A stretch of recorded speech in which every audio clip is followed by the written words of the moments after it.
Hello, and welcome to a new episode of Spotlight Sessions with Morgan and Latif. My name is Frankie Skellington, and I will be your host for today. I'm a principal consultant here working on our Women's Health and Femtech desk, and today I'm speaking with David Sable. David is a leading voice in fertility and IVF. He is a physician, an academic, an investor, and has had a long career in reproductive endocrinology and life sciences. In today's episode, we discuss his career to date, what he feels is necessary to be an excellent board member, the potential impact genetic testing and genetic screening could have on the fertility industry, both positive and potential negatives, and how he sees fertility scaling to be more accessible for everyone. I thoroughly enjoyed speaking with David, and I hope you enjoyed this conversation as much as I did. So let's get into it. Thank you so much for joining me today. I'm thrilled to have you on our podcast. I am particularly interested in finding out about how you've got to where you are. So your career journey, really, it spans being a clinician all the way through to advisory roles. So how did you get to where you are, and what made you realize that you first wanted to make that move? Frankie, first, thank you for having me. I really appreciate it. I would love to be able to say that this was carefully mapped out and I knew exactly what I was going to do each step of the way, but there certainly was an element of career Brownian motion in what I did. I went off to college intent on becoming an accountant because, having grown up the child of two children of the Depression, it was very important to have a shingle to hang out and be able to make a living. So thankfully I got rid of accounting very quickly, but I did graduate with a degree in business. I graduated from an undergraduate business program, probably the only person ever to graduate from that program without knowing what an investment banker did. And towards the end of college, I hadn't taken any science courses. I thought this was silly. So taking the path of most resistance, I took the entire pre-med curriculum all at once and decided to apply to medical school. Thankfully, I was accepted to medical school. Loved obstetrics and gynecology because it was a great mixture of medicine and surgery and chronic care, and you really got to know your patients, and a new technology called in vitro fertilization had just been introduced, which I thought was just fascinating. So I did a residency in OBGYN, accepted into a fellowship in reproductive endocrinology, infertility, and IVF, and just immersed myself into that. Finished my fellowship, got married, started life, and was very fortunate to be involved in a very progressive, very exciting IVF program, tucked away in a little suburban hospital in New Jersey. We stole the best IVF laboratory we could find from Cornell in New York, brought them in, recruited some of the top clinicians, and really did some very exciting experimental work. The only downside, the only fly in the ointment, was it involved a very long commute. And my wife, who was a classically trained musician, had a much more impressive career than I did, wanted to be in New York City, and I wanted to be in New York City too. We had our first two children, one of whom, when she was 4 years old, complained to my wife that she didn't have a dad because I was never home. And having built the practice up quite a bit, started a couple of businesses that spun out of it, I thought, okay, I'm secure enough to take a year off, get to know my children, cook them breakfast, walk them to preschool, and then let's see where that goes. Problem was, once the kids were in preschool, there wasn't that much to do during the day. And one of these happenstance connections, one of the other dads at the school We'd walk to school, wait for the gate to open, the kids would run into school. In the meantime, he and I would talk. We talked about business, we talked about healthcare. It turned out he was running a trading desk at Deutsche Bank, running about $8 billion. This was back when the investment banks did proprietary trading using their own money. Wow. And I managed to make the impression on him that I knew what I was talking about. And he said, why don't you come and spend a day a week with us? And he was running a program trading strategy. It's it's kind of a forerunner to AI. And each day, the computer would kick out a list of stocks to be bought, to go long, and lists of stocks to short. And this went back to my finance degree from undergrad. And he would say, just come on over and tell me where the computer's wrong on the healthcare side. And that turned into a full-time job after a few weeks. And a year later, just as I was getting prepared and ready to go back to practicing medicine again, so I left as the chair of the department, the hospital that I was working in, the headhunters started calling. And this was 2004. And it never occurred to me to keep doing what I was doing. But I found that certainly in Wall Street, it's probably true elsewhere. If you want to get an offer that you can't refuse, just keep saying no. I just kept saying it. I was like, really? To be honest, I plan on going back and practicing medicine.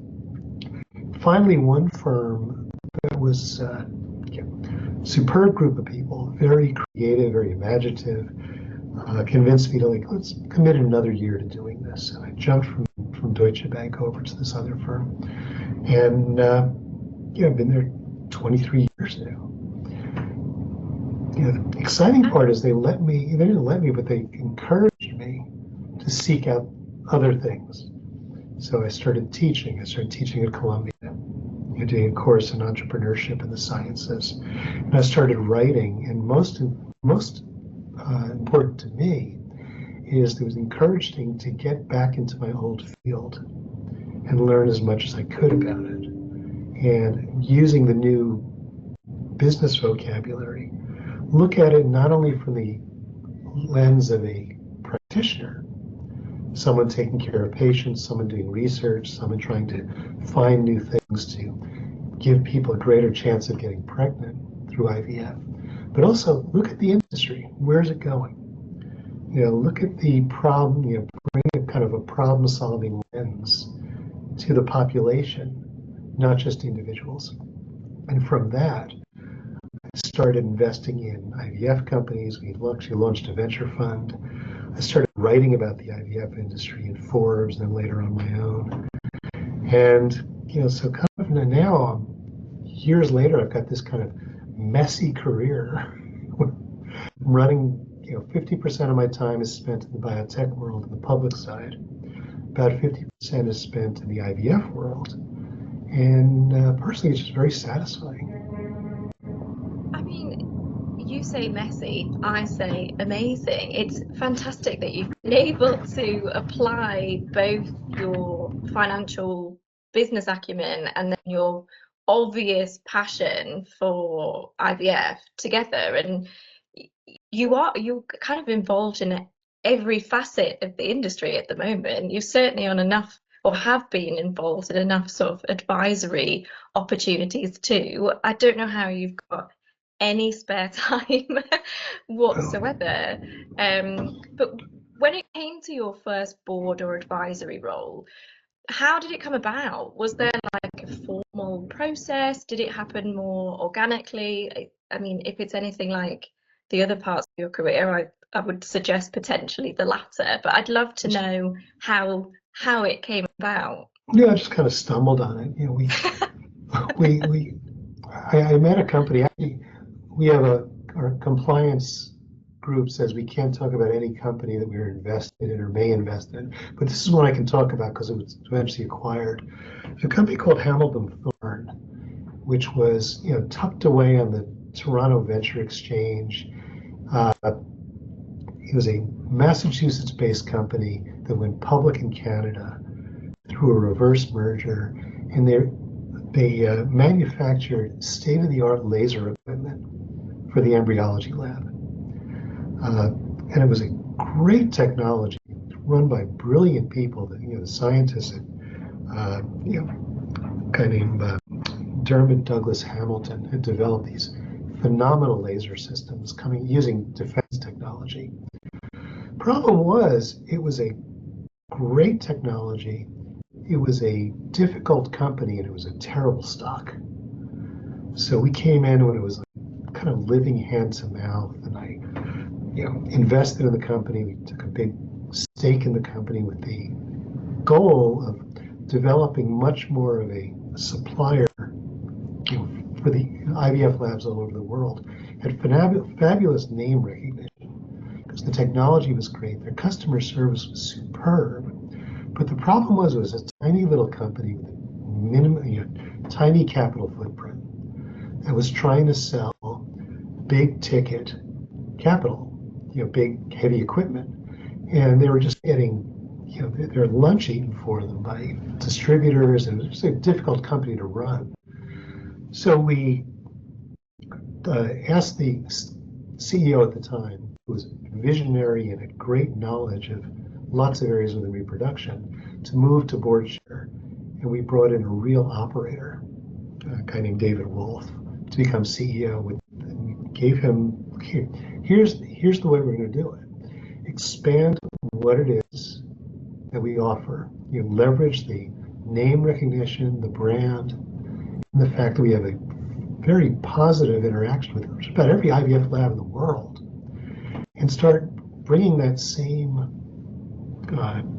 identity to all the different problems that an IVF lab may have, and really to grow the third great IVF equipment supplier. And over 10 years, David took the company from living hand to mouth and operating at a deficit to cash flow positive to profitable. We started making acquisitions. The acquisitions were very well done. And the company was acquired last year at a significant premium over where we started building our stake years ago. So it was over a decade to become an overnight success. But it truly has a very important name now within the IVF world. Of course, the acquirers changed the name, and I think they're going to do a great job with it. But that was my first real board.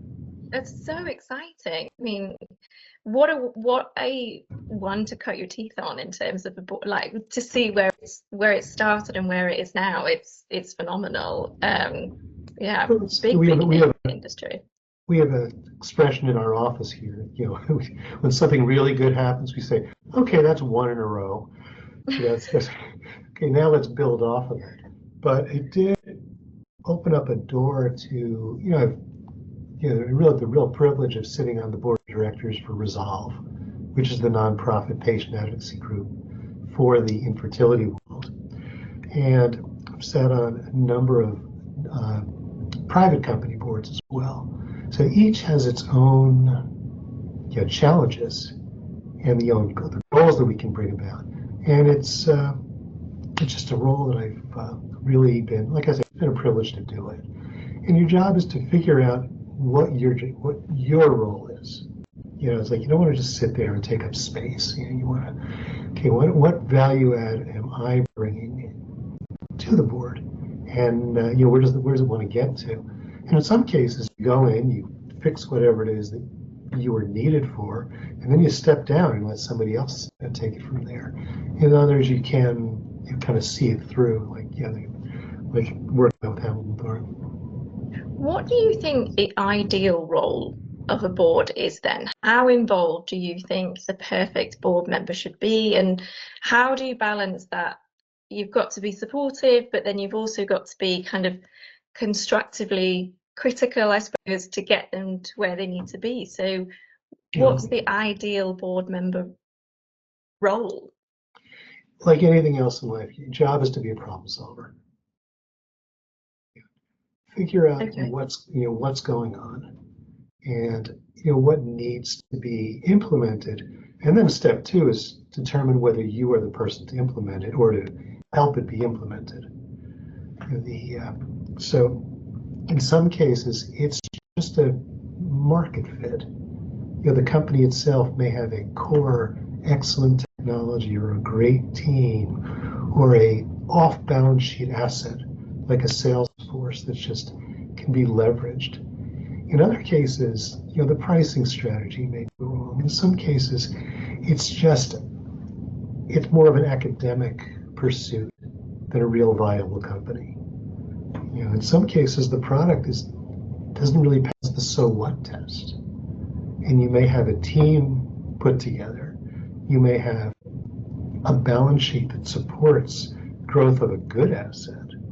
And you've got an asset that just no matter how much you water it, that plant's just not going to grow. So your kind of job is very task specific, depending on what it is that you've identified about the company. In some cases, it seems like a good fit given a background or given a pedigree. And then you get there and you realize, boy, I've got nothing to offer here. You kind of politely say, listen, here's what you need. Maybe I can introduce you to somebody else, but I'm just not a good fit for the specifics of what you need. In other cases, it's a quick fix. You say, listen, I'm happy to help you out here, but I fear that I may, once you fix this relatively straightforward problem, you don't really need me anymore. You're just going to be kind of taking up space. So you want to be very honest with yourself, be honest with the people you're working with. And, I'd like to give a really specific, I was at a business school healthcare conference at my alma mater years ago, not that many years ago. And a student walked up to me and said, oh, you're David Sable. I said, yes, nice to meet you. She said, you were my parents' IVF doctor. You knew me when I was an embryo. She gave me a big hug. And I was like, oh, in what other industry can you ever have experiences like that? Isn't that amazing? You helped these people be born, come to live. Like it's creation of life. It's phenomenal. It's a wonderful thing. But you think, like we modeled out the IVF industry, and we're doing a really good job of creating 600,000 or 700,000 babies per year, yes. Which sounds like a big number. But if you look at the world prevalence of infertility, which is what we focused on with IVF, and then you add using IVF to treat habitual pregnancy loss or habitual miscarriage, which is its own level of suffering. Yeah. But we're not doing very much IVF for that, although it's extremely good for it. You look at using IVF for prevention of genetic disease. Yes. A young couple had a baby die at the age of 2 from spinal muscular atrophy. And they stopped trying to get pregnant because they know that every subsequent pregnancy has a 25% risk of that happening again. And with IVF, we can bring that risk to 0. And we can do the same thing for sickle cell disease and cystic fibrosis. I did my first case of cystic fibrosis disease prevention in 1997. Oh, wow. I thought by now we would have a parallel industry doing that. We do almost none of it. Why do you think that is? Why do you think there isn't a parallel industry doing that? I know when we first spoke, we discussed about how IVF can be scaled up hugely so that you could be looking at the millions of babies a year. My question is, what's the limitation on both sides of that then? What's stopping the industry from getting to where you think it could go? The genetics part is essential, surely. Like sure. if you can stop these, if you can stop something in its tracks, why are we not doing it? That's a great question. So why, one of my first patients I ever saw was a 19-year-old girl with lymphoma. She was a college sophomore. And the great news is that we could save her life. Absolutely, a 100% cure rate. And the second question out of her was, can I be a mother? And now we can answer that question 100%. Yes, you can. We're doing almost none of that. There's lots of things we can be doing with IVF, and that's the question you asked me is the same question I asked myself back around 2016. I said, all right, I've got a new vocabulary here, and I've got a procedure that just keeps getting better. So why hasn't organically this industry just sprouted? So the first thing we did is we studied what's the true need for IVF. Like cost aside, build out aside, if it was there and is ubiquitously available.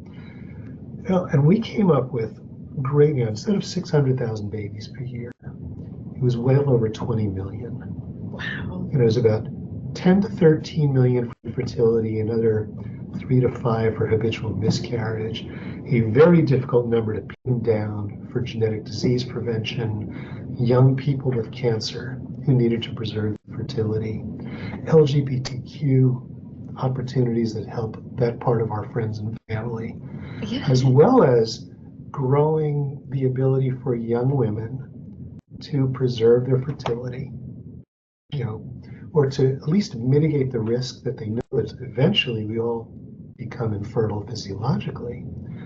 I have a daughter who's 25 years old now. She's a first-year law student. She's going to save the world. She's got incredible ambitions.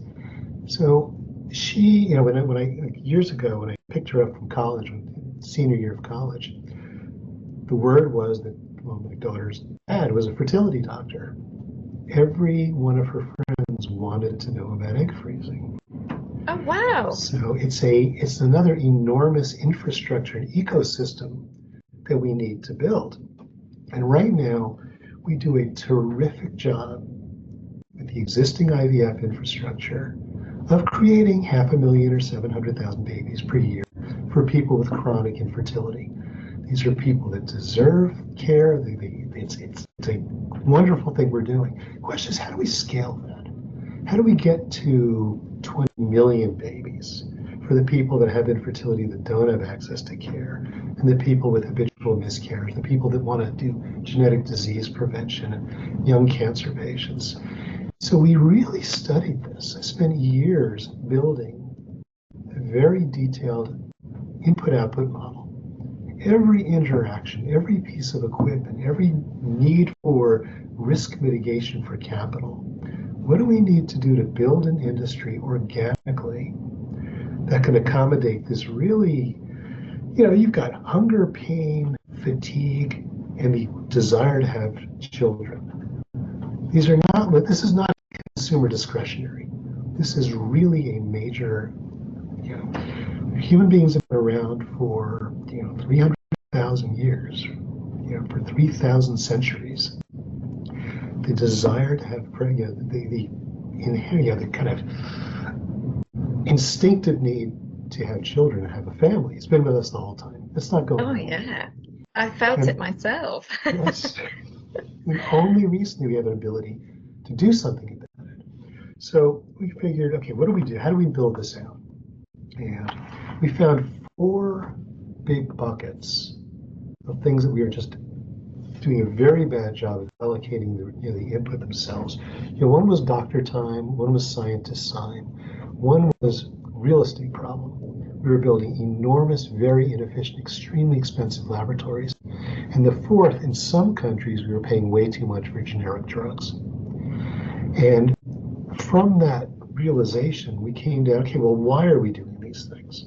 So why are our doctors being used for very specialized procedures, but also a lot of their hours going to be doing generic tasks that anybody can do? Similarly, why are we taking PhD level scientists with phenomenal 4 or 5 decades worth of kind of organic intelligence? Like we talk about AI, well, this is OI.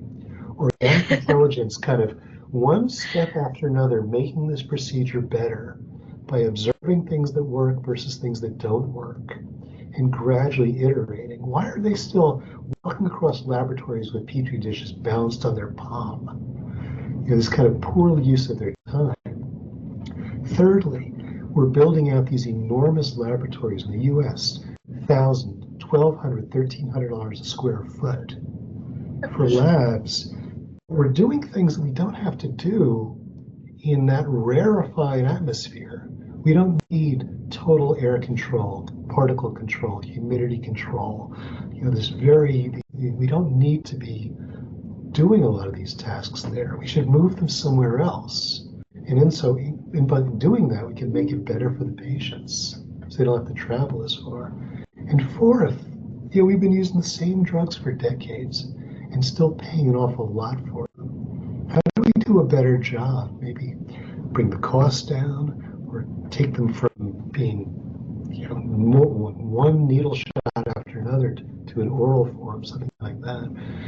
And that analysis became the shopping list for the venture work that we did and all the advisory work we did on startups, as well as helping the big companies decide where to put their resources, where they grow the tools, so that we can't just wave a magic wand and have an IVF ecosystem 10 times the size of the one we have now, but we can build out the right technology that allows us to leverage what we have now so we can get to that kind of 10x throughput and make the procedure work better and make it cheaper to produce. I'm sorry, I'm just filibustering here. No, I was going to say, do you think that that sounds phenomenal, because I think a lot of the boundaries of IVF at the moment will be you being selective in the types of organizations that you go to. Forgive me if I'm speaking for you here, but that entrepreneurial spirit, and I suppose looking at organizations that support not totally your view of what should happen, but at least are looking at how it can be improved upon. Is that quite important for you when choosing a project, that you are with like-minded individuals as to where this can go? And I guess when you're looking forward to where you might go next from an advisory point of view, are you focusing on this new model? Are you looking at are you a couple of steps ahead here of me that's assessing the IVF industry? Where are you next? What's happening after we've streamlined this? I say, Frankie, you can talk for me anytime, because I think you're articulating it better than I do. But absolutely, it's like when we set out to look at this, we said, okay, we want 20 million, 25 million IVF babies per year, but we'll settle for 1 million a month to start. How do we get there? And such a huge number of families. It's crazy. It's great. It's a great virtuous thing to want to do. But it's also it's an intellectual challenge. It's systems engineering. It's bioengineering. It's funneling of resources, risk management. So we look at it through those lenses, because you need to be competitive in the use of the capital. Like right now, we've done a great job of attracting private equity capital, because it's a profitable industry that's improving and improving, and there's a lot of growth in front of it. We haven't been quite as successful in attracting venture capital. The people in the industry say, what's the difference between private equity and venture capital? Well, private equity is buying the lottery ticket after we know that the numbers have won. Venture capital is buying the lottery ticket before we know what numbers won. So it's a very different type of risk tolerance that we see. But unlike the part of the world that occupy in the biotech world, where entities like the FDA give us a scorecard to assess progress, we don't have that scorecard within the IVF world, because it's a complex engineering process, and isolating the benefit of a single improvement is very difficult. You need tons and tons of cycles, all done in a similar way, to show that the difference that you made really is worthwhile. So it's a difficult challenge. We're overcoming it. And you asked before about AI. AI is great at pointing to things that are making a difference before we realize they're making a difference, using our usual ability to observe and record and test. So AI has got a tremendous role in helping us in this kind of engineering process optimization. But getting back to where we triage our effort, it's the same thing in triaging hours, an advisory role, triaging risk capital as investment, You know, things I talk about when I give lectures, you know, things I'm excited about. It's really, it's what we call the so what test. What's going to make a difference? What's going to widen that throughput through the ecosystem of the IVF world so that it's easy for the young cancer patients to get IVF done. So it's easy for the people with genetic diseases where the math is good, where we know it's like you have a 50% chance of having a baby with heart disease. We can take that risk to zero. Now, you had asked before about the ethical stuff, about enhancement and improvement and perfect pitch and athletic ability and blonde hair and blue eyes, stuff that I want nothing to do with. And yeah, there will be people that will use those tools for those reasons. But, you know, there's only so much bandwidth you can dedicate to, you can make things available for, you know, what I think of as virtuous uses. At the Yeah, same time, I've got to realize that it's not up to me.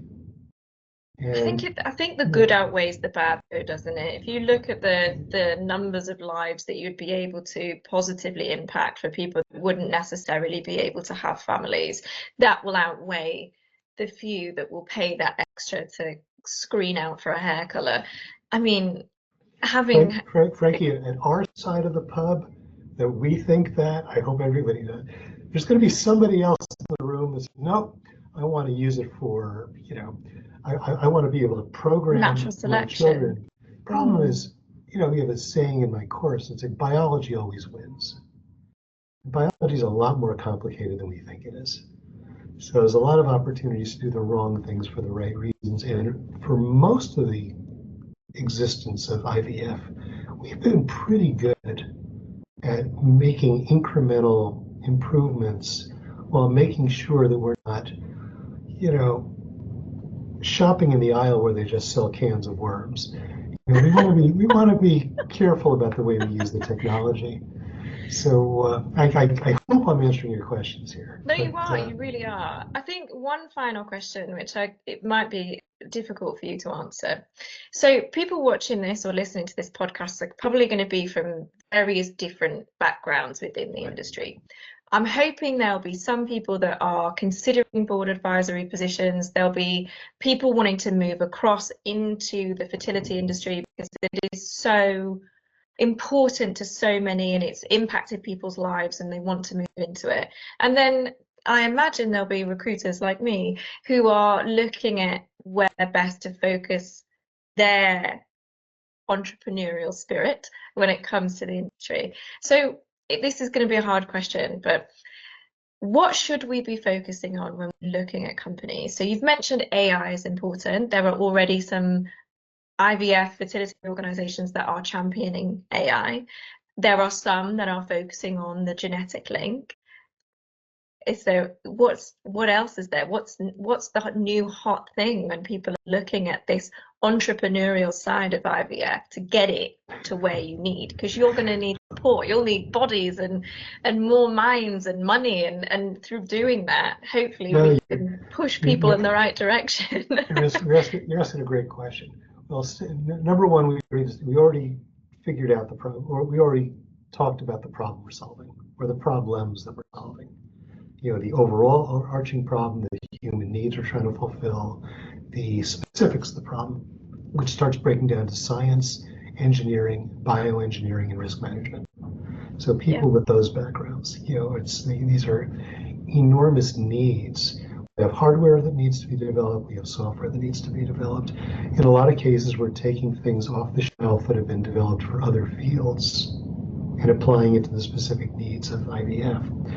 The risk management part, that gets overlooked. You know, a lot of people stay on the sidelines because in countries like the US, they can't fathom that they could spend $10 or $15 or $20,000, have the cycle not work, and essentially just set that money on fire. And you know, as the likelihood of getting pregnant per cycle gets better, suddenly we need talent in underwriting and actuarial science, people that are going to come in and they are going to assume the risk profitably of a negative cycle. So they say, okay, you pay a nominal fee, and if you pay that, we will underwrite the negative cycle, and you only pay when you have a baby. When we modeled out, something very attractive, if you have a core skill, but you're saying, well, what's the size of the opportunity here? When we modeled out the economics of the IVF world, we call the total addressable market. If you take the needs that we mentioned earlier, and we bring the price point from IVF from the current $50,000 to $60,000 you need to spend to get a baby. And a lot of people will have a baby, a lot of people won't. That's an average. We bring that down to $15,000, which is about half the price of a car. And most people buy cars to replace old cars. So talk about the need that we're fulfilling. I just made that number up, but it seems to make sense. And we risk manage it in a way that professional underwriters underwrite the risk instead of asking the patients to take that risk on themselves. Then we start approaching that $1 million babies a month once we build out the hardware and the software aspect of it. When we start doing that, we're talking about, instead of a current size industry, which is about $25, $26 billion worldwide, it's approximately the size of the potato chip industry. It's approximately the size of the revenue of the Heineken Beer Company. No disrespect to the Heineken Beer Company. It's a wonderful company. They do great work. But you think about what they're doing for the world and what we could do, providing healthy children. If we start, that's the size of the industry now. We scale it up in an economically sensible way, the same way we scaled up eyeglasses, the same way we scaled up clean water, refrigeration, communications, computing.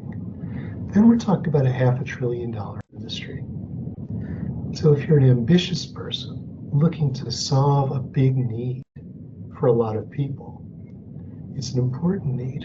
And you want to be able to reap the benefits of solving that need. You want to, it's like you want to do well. You want to say, okay, this is a good place to triage my time, the part of my time that needs to take care of my family, send my kids to school, provide for my retirement, or just get filthy rich if that's what you want to do.